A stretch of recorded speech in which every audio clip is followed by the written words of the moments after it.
Good afternoon, everybody. Thank you for joining us today. I'm here with Steve Bradbury, Andy Byford, also known as the Train Daddy. We're excited to be here. Was it a couple months ago we were here together? 3 months ago. I just want to do a step back. We were just at Union Station in D.C. Riding the brand new Acela from D.C. up here to Penn Station. And again, faster trains, more beautiful trains.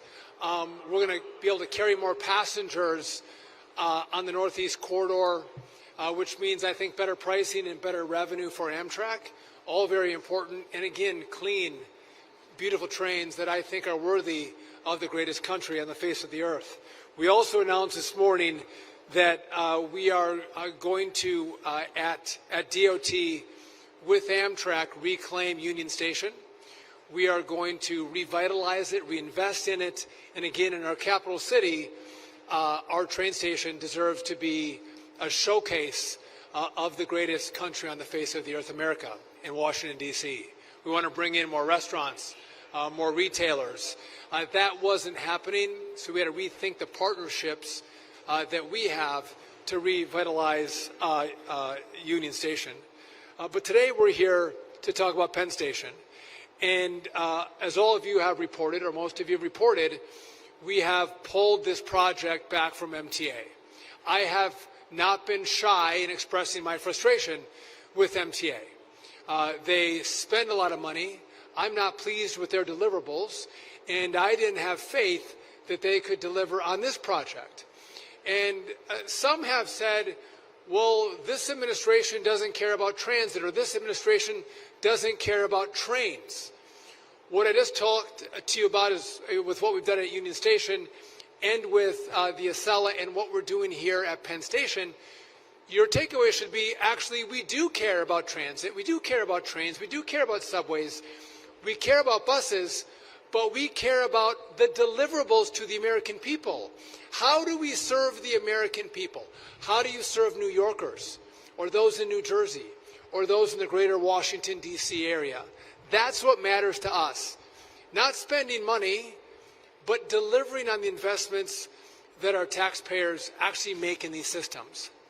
And so with that pullback, we thought it was important to walk through the timeline that we're going to go through for the Penn Station build. But before I do that, I think we are blessed to have a president who loves New York. New York has given the president a little bit of pushback, but he loves all of you. He loves this city. He loves building beautiful buildings. And what's great for us is that he actually cares about the project that we're engaging here at Penn Station. And again, he has a lot on his plate. He's doing a lot of things. But when I meet with him, this is a common question that he'll ask me is, where are we at with Penn Station? Where are we at in the process? He wants to know about the developers that may bid and how it's going to look, because he wants to make sure that this is a great representation for his administration, but he wants it to serve the New York people incredibly well. And so I'm honored that we have that kind of support and backdrop with the president, because oftentimes presidents wouldn't engage in a project like this. You all are blessed to have a president who cares about the project and cares about the deliverable for New Yorkers. And so, again, we're excited to have this conversation today, but we are proud to be announcing a $43 million grant to begin the process in regard to the solicitation for a master developer. Andy's going to talk about the timeline that we have, but we are going to move at the speed of Trump. This is not going to be a 20, 30-year project. This is not about a back room thinking about how we can spend money and develop plans but never deliver. This is actually about how do we move this more quickly and more beautifully through the process, so it's not your grandkids that are going to enjoy the work that we're doing now. You all are going to get to enjoy this great project that we are about to announce the timeline on. And so I thank you all for coming out. I couldn't be prouder to be part of this team that has been working so hard on the project. And again, Steve Bradbury is the deputy secretary. He's been incredibly engaged on this. I'm grateful for his support and his leadership. But I also think if you look at when we selected Andy, Andy has, I think, I know he has a strong reputation in New York. You know how Andy delivers. And I think that's a sign to New Yorkers that we care about delivering, because we brought in the best person we thought possible with the best credibility to make sure this project goes fast, so it's on time, it's on budget. And all of you, again, we're not red, we're not blue, like this is to serve people. And Andy's record, I think, is such that a lot of you have had confidence in how we've set this up. And so I couldn't be more grateful that he said yes to joining us and using all of his skills and experience to make sure this project goes off so well. And so he's a visionary. We spent the trade ride up here, by the way, and he's walking through all the things we're going to do and how we're going to do it and how we're going to get early deliverables. And then even on the way up, I'm sorry, Andy, I'm going to give it to you in a second. We're like, could we use some new paint even before we get this new build going? Some new paint might be nice. We're going up the escalator, and he made the point. He's like, "Are we late?" He's like, "The clock doesn't work." As we're coming up the escalator, there's some simple things we can do to serve people a little bit better. Quick wins. Make the clocks work, right? So those are some things we're going to focus on that Andy's going to talk about. Not just the timeline on this massive project, but there's things we can do in the short run to make the experience better, because what we're doing is serving people, making government serve people better and more efficiently. And so thanks for coming out, and I'm honored to turn it over to Andy, better known as the Train Daddy. Andy. Thank you. Okay, well, thank you, Mr. Secretary, and good afternoon, everyone. I'm Andy Byford, as the Secretary just said, and I'm honoured to be leading, on behalf of the administration and on behalf of Amtrak, America's Railroad, I'm honoured to be leading this iconic project to truly transform New York Penn Station. And in addition to the Secretary, the Deputy Secretary, to my Chair Kosher over there, President Harris, I think, is here somewhere. I'm also joined by my friend and colleague Sarah Appleton, who is the Deputy Project Director, again, for this beautiful and iconic project. So I've been doing this job now for 3 months, and for old friends of mine, Marsha, people like yourself, I'm so happy to be back in New York. This is where I want to be, and this is the project that I want to do. And in just my 3 months back here, it's become apparent to me in talking to people just how much Penn Station means to people. But also, it means a lot of different things to different people. Everyone has an opinion on Penn Station and what should be done. But the Secretary and I are unified in our vision for both the project and the station, but also in how we should go about transforming it. Because as the Secretary said, it's been talked about for years. Others have tried, but we're confident that we will succeed. And why do I say that? Well, very simply, because there is precise and absolute alignment between all of the key stakeholders, from the White House through the US DOT through to Amtrak. There's absolute alignment, and that is the key, the magic key to unlocking this station's potential in a way that frankly hasn't been achieved before. Now, as the owners of this station, Amtrak, we very much appreciate the support that President Trump has shown us and the confidence that Secretary Duffy has put in us and in me in making Amtrak the clear project lead. And we're ready to reward that confidence now by delivering a world-class station of which New Yorkers and visitors to New York and Americans and everyone can be truly proud. So as the Secretary said, today we are officially providing advance notice for the solicitation of a master developer, and we are announcing the obligation of a Federal Railroad Administration grant to Amtrak for engaging that master developer. and also to conduct design and national environmental policy work, better known as NEPA, to really make this thing a reality. So from today, firms interested in working on this project can officially start the process of becoming our master developer partner. Ladies and gentlemen, the steps to completely transform Penn Station starts today. That process starts today. Complete top-to-bottom modernization and transformation of Penn Station. And in addition, this fall, our colleagues at the Federal Railroad Administration will begin a service optimization study to evaluate ways to safely accommodate passenger growth throughout the tri-state region and to maximize train capacity within the confines of the existing station footprint. Next May, we will announce the outcome of that design competition. We'll announce the selection of our master developer, and we will begin preliminary design and National Environmental Policy Act activities, ultimately leading to the start of construction by the end of 27. So this is a very aggressive time frame, and you can see it set out on the chart behind me. Now, let me be clear, because a lot of people have already asked me about the nature of the competition that we're going to run. So let me be clear on this. We're going to evaluate everything. It will be an open and fair competition with no preconceived notions of the outcome, but it will be conducted to a very aggressive timeline in order to hit that spade in the ground date of the end of 2027. Now, everyone likes to talk about the design of the new station, and that's the fun part. I like that fun, right? Looking at the renderings, figuring out what the station might look like in the future. But the transformation of Penn Station must be much more than bricks and mortar. It must be about making the station operationally sound, safe, clean, and easy to navigate.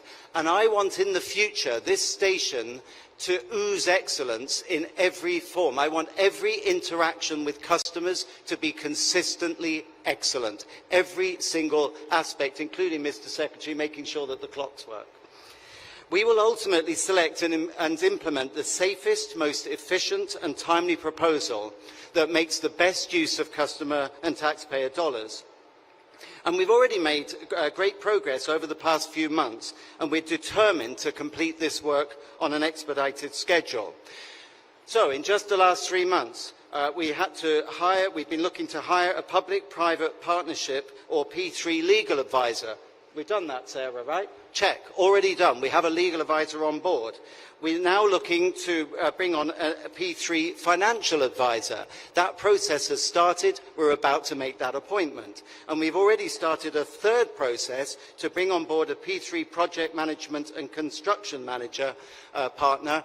In other words, we're putting together the A-team that is needed to effect this massive and total transformation of this station. Now, 2 years, end of 27, that might seem like a long way away, but trust me, having done this thing in a few locations around the world, for a project of this complexity and magnitude, it's just round the corner. And it's really important because New York's Penn Station is actually our #1 station in our national network of over 500 stations. We had over 12 million guests here last year. So literally, we can't wait any longer. Enough talking. We can't wait any longer to transform this station for the better, because that's what New York deserves and that's what this great country deserves.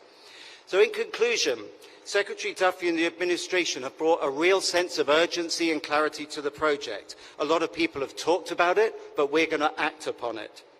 So we're very grateful to Secretary Duffy and to the entire Department of Transportation, as well as, of course, President Trump and his administration, for bringing that urgency and clarity to the station's transformation and in giving us the mandate and having confidence in us as Amtrak to carry out our vision and their vision for a world-class, safe and modern station. And on a personal note, I would like to thank Chair Kosher and President Harris for giving me this golden opportunity. Sir, I will not let you down.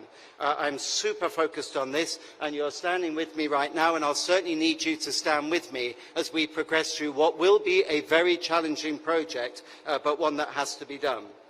Tomorrow, another big day for Amtrak. Tomorrow we'll debut our next-gen Acela trains, which are beautiful and offer a fantastic onboard service, reflecting exactly what we want to offer at the station today and into the future.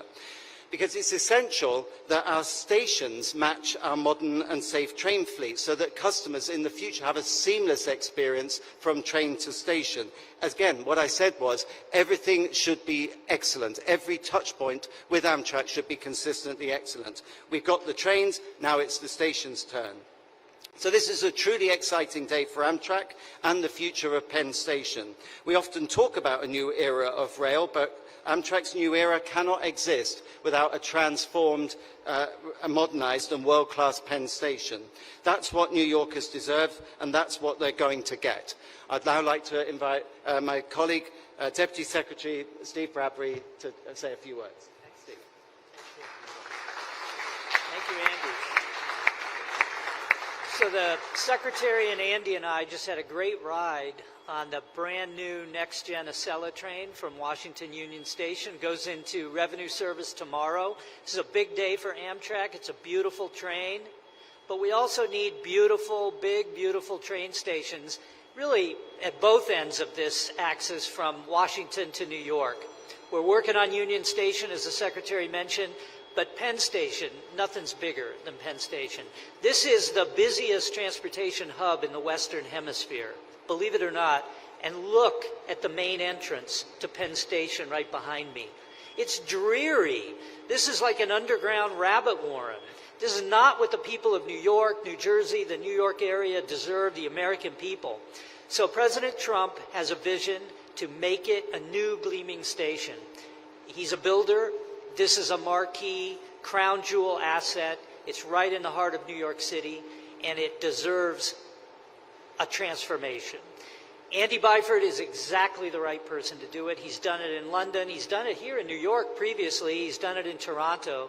We knew we had the best when we picked Andy to take over this project for Amtrak. And what we want is an open, airy, bright station with open concourses. As Andy said, I love the phrase, oozing excellence. That's what America deserves. That's what the people of New York deserve. And today is the starting gun for this process. So I couldn't be more excited, couldn't be more honored to stand with Secretary Duffy and on behalf of the Trump administration, lead this process forward. So thank you all for coming.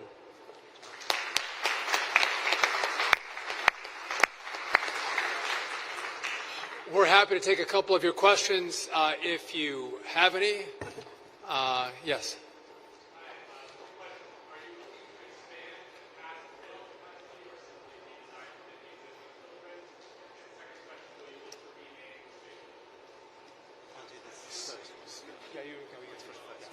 Well, I might tackle the first question. So, as I mentioned, the FRA in parallel, because it's very important that we parallel activities, otherwise we'll never hit the end of 27 timeframe. So while my team and I are focusing on getting the master developer on board, our colleagues at the DOT and the FRA will be undertaking a service capacity study to see not only what changes need to happen in the station at track level to provide more capacity and a more efficient use of the station, but also to look further beyond, through the next decade, what do the service patterns of the future look like, and embracing the potential for through running. In other words, trains that don't just stop here and empty out or go back and provide a reverse service, but carry on in the direction in which they were traveling.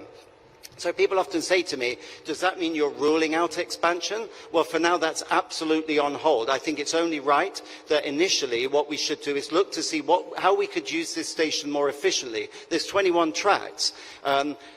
There's definitely efficiencies that we can squeeze more trains per hour out if we use the station more efficiently. Plus, with some targeted changes at track level, we believe, and the element of and the concept of through running, which is the norm in pretty much everywhere I can think of, certainly in London, Toronto.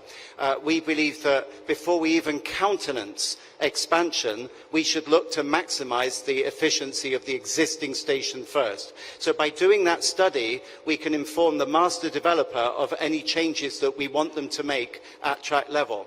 And the final point I would make is I think we're selling New Yorkers short if, in the future, they turn up and they're wowed by a beautiful new station head house, and then they go down to the next level and they're like, fantastic, a beautiful single-level concourse, but then they get to the bottom and they think, did they run out of money? It's still the same dark, gloomy, boiling hot, narrow and cramped situation that we currently have today. So I think it's really important that we look to maximize the existing capacity first before we even think about expanding in the future.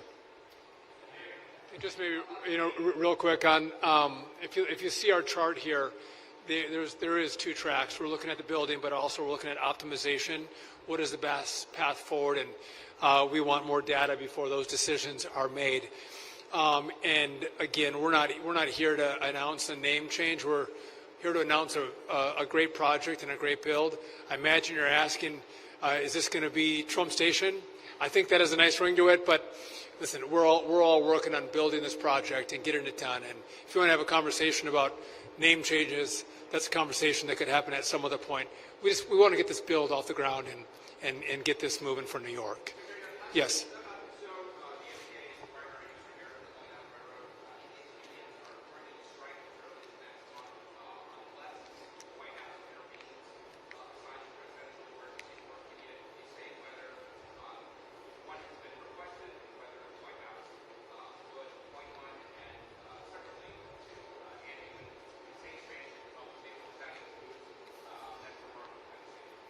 Just real quick, the president likes when things run smoothly. He doesn't want things to be shut down. He likes, as you even see with Ukraine and Russia. I think if you look at the number of wars he's stopped, whether it's Pakistan and India, he has this unique ability to bring people together. And so I'll just say stay tuned for how the president will engage to make sure America and the world runs smoothly and more peacefully. Andy? Just on the specific about Metro North, absolutely Metro North, we're still working on the plan to bring Metro North into Penn. What I was saying was, where previously there had been this plan of Penn expansion of a huge stub-end terminal, 12 tracks, however many tracks it was going to be, which would have been to the south of the station. Over there, actually, what's called Block 780 in New York. That, at the moment, we're putting that on hold while we look to see what more capacity can we squeeze out of the existing station, both through more efficient operations, literally the logistics of running the trains through the station, plus with the potential for through running. But Metro North, the plan is still to bring Metro North into Penn. Marsha? Would you mind just speaking up a bit? I don't think your mic's working.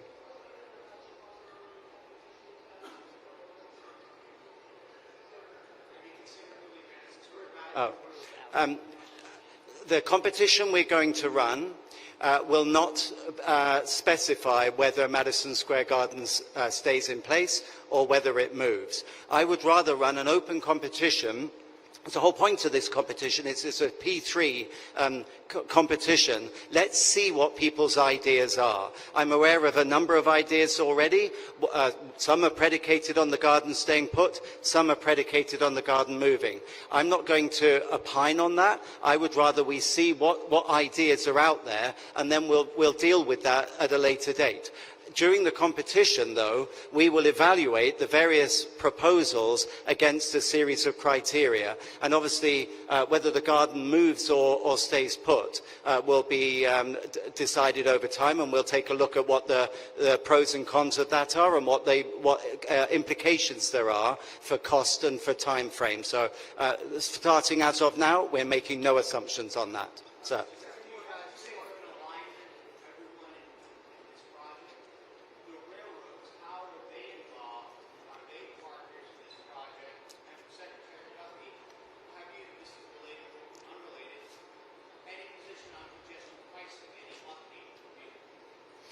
So in terms of alignment, so it's a very good question. My last 3 months have been like speed dating. I've been going around New York talking to all the various players, including, critically, I've spent time talking to Jano Lieber at the MTA and Chris Kaluri over at New Jersey Transit, in addition to people like Tom Prendergast over at Gateway. So we're very mindful of the fact we're not the only users of this station. The MTA use it, NJT use it.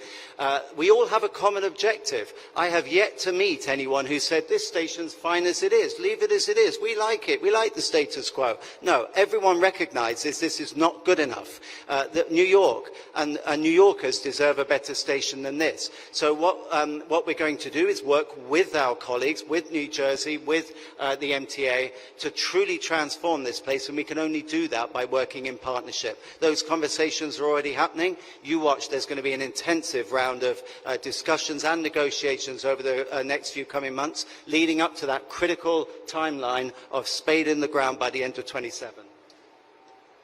So in regard to congestion pricing, it is in litigation.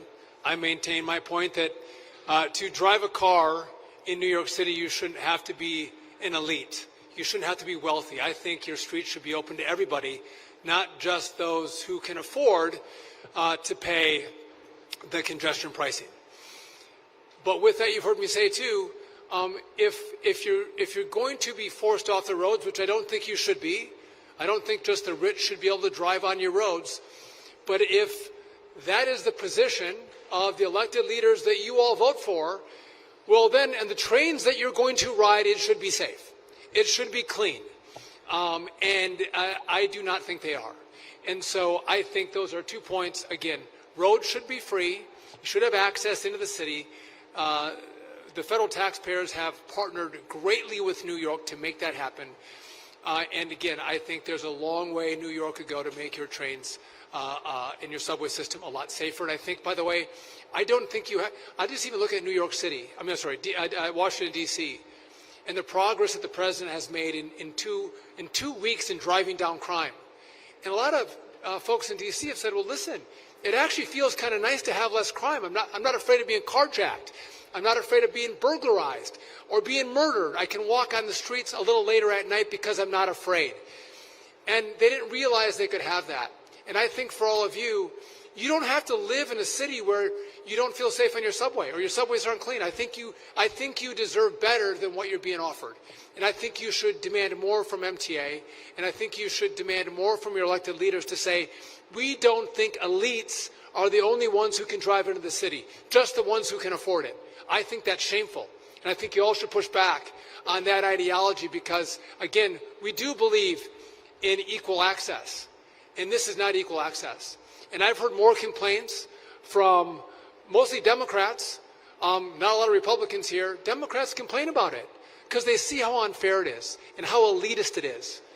And again, we're in a process right now where we're going to let the courts make a decision, and then we'll decide where we go from there.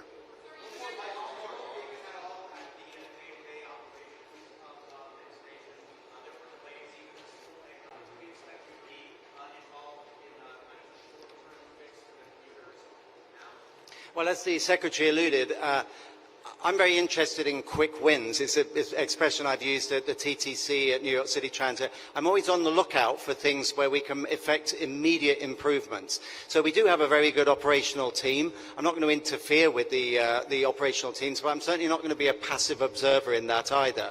Where I think that there are things that we can do more efficiently, where there are quick wins to make New Yorkers' lives better, more pleasant here, and to make the service more reliable, rest assured, I will be feeding that into our operational teams because I don't want this to just look like we're saying, even with a timeline like 2027, it's a way off, it's 2 years. I think there's things that we can and we should do right now. So I'm already actively, I've been over the last three months, looking around for things that we can do to make things better right now. It's relentless improvement has to be the name of the game. We'll do 2 more questions. We'll do 2 more real quick. Yes?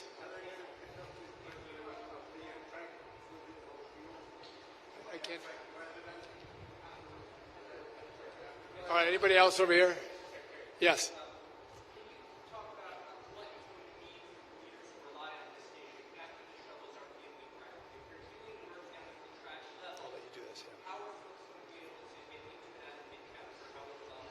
It's a great question. I'll let Andy take it. So, yeah, that will not be easy. But then I look at places I've worked across the world. There's a station called London Bridge in London, and I used to be the operations director of a train service company that went through London Bridge as it was being rebuilt. And so, yes, there was some disruption. We had to reroute customers in order for them to migrate their way through the station while that work was being undertaken.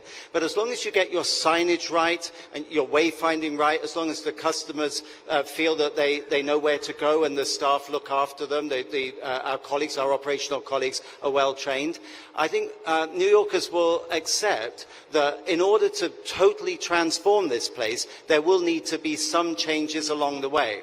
And another example I'd cite was it's amazing, actually, what the Port Authority did at LaGuardia. I've been away for 3 years because I was in London. I come back to a completely transformed LaGuardia airport, which is no mean feat, completely rebuilding an airport while you keep it open. So if they can do it, we can do it. Rest assured, that's top of my to-do list to maintain safe and efficient and pleasant customer operations while we transform this station. So there'll need to be a bit of rerouting, but even where you make changes at track level, we'll think them through carefully. We'll strategize on how to do it with the minimum disruption to keep the thing working while we transform this into a truly world-class operation and customer experience. The cost is yet to be determined because it depends from the output of the competition will determine how much it's going to cost and even who's going to pay for it. And that's why this is an open competition, a P3 competition, and the answer to that question or the answer to those questions will become apparent as we evaluate which scheme to choose, which design to choose. Is the garden moving, yes or no? What kind of design do we have? Where's the money coming from? How constructible is it? How long is it going to take? What does it look like at the end of it? All that will become apparent. That's the whole purpose of having this competition. So the competition, which you'll see on the timeline behind me, that kicks off in earnest. It starts today in that we're inviting people to get ready, but the competition starts in October and concludes in May. And we will evaluate against a series of criteria, and at that point it will become apparent which is the preferred recommended option that I'll recommend to my chairman, and that will determine how much it costs and where's the money coming from. Just, real quick, Andy may be available for a little bit after, but we do want to minimize disruptions. But any of you who have driven on roadways where we're doing road construction, there is some disruption. We try to minimize it. There will be disruption here like you will with road construction, but we are going to work to minimize it and make this as seamless as possible. And I know that Andy cares deeply about this. I want to thank you all for coming out. And I want to reiterate the takeaway is that we care about New York City. We care about your infrastructure. We care about how you travel. We care about your safety. The president cares. And if we didn't, we wouldn't be here.